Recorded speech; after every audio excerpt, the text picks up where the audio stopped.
17h au studio Kalangou, mesdames et messieurs, bonsoir et bienvenue dans l'édition d'information de ce vendredi 9 mai 2025. Voici les titres.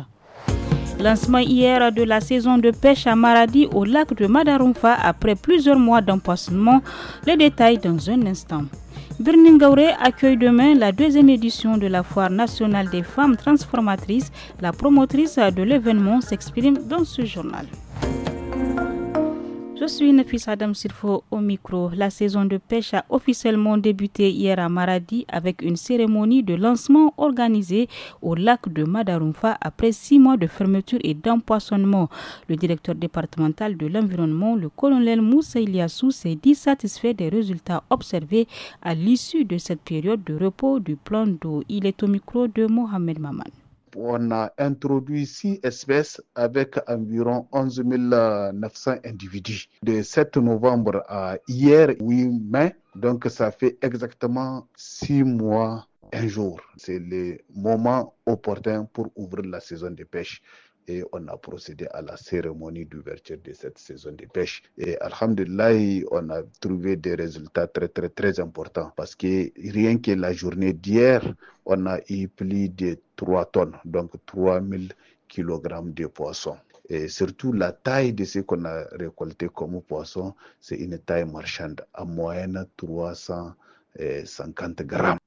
La deuxième édition de la Foire nationale des femmes transformatrices du Niger se tiendra ce samedi à Birningaure dans la région de Dosso. Plus de 300 artisans sont attendus pour cet événement consacré à la valorisation des produits locaux.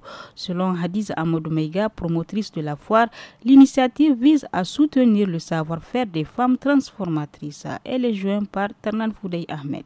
C'est une foire qui est exclusivement financée par le PNUD pour créer un cadre pour que les femmes qu'ils ont eu à accompagner, à former, à subventionner puissent écouler leurs produits. La foire commence du 10 au 18 mai. On le fait dans le cadre de la commémoration de la Journée nationale de la femme nigérienne. La plupart des foires, c'est 5 jours, mais cette foire, on a voulu qu'elle soit à 9 jours, 10 jours, afin qu'elle puisse permettre aux femmes de passer plus de temps et d'écouler plus de produits. La cérémonie d'ouverture, c'est demain samedi à 8h30, Inch'Allah, à la devanture du marché central de Birningaure avec les autorités du Niger.